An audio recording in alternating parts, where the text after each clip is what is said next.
La grande librairie dans une micro-bibliothèque. Les lecteurs adorent, donc s'ils adorent, peut-être pour une bonne raison. Augustin Trapenard, journaliste littéraire, est venu à Castres pour discuter avec des collégiens, déjà convaincus par le vaste monde des livres. Je m'évade dans les livres, dans les époques, et ça m'apprend plein de choses sur la vie quotidienne et dans le passé. Parfois, quand je vais pas bien, je vais dans un monde fantastique ou réaliste, et parfois je me sens bien. J'ai appris que j'étais pas la seule à qui j'aimais beaucoup lire, et donc voilà, ça me rassure un peu. Rassurer aussi ceux qui n'osent pas s'aventurer dans les étagères, tel est le but de Bibliothèques sans frontières. Ces espaces de lecture sont implantés un peu partout, dans des cafés ou encore des tiers-lieux. Je me suis rendu compte que la bibliothèque, ça pouvait être aussi un espace un peu excluant, un espace qui fait peur. Il y avait aussi une frontière symbolique des gens qui n'osaient pas rentrer dans la bibliothèque.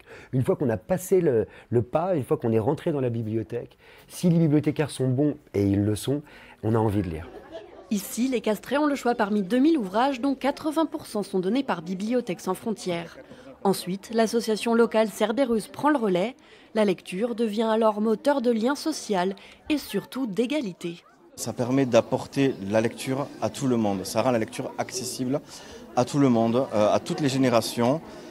Un livre aujourd'hui, ça peut coûter un petit peu cher et ça permet effectivement aux gens les plus modestes d'avoir accès à la lecture et de se permettre de s'évader. Aujourd'hui, 107 micro-bibliothèques existent en France, autant d'histoires de liens sociaux à retisser sur le territoire.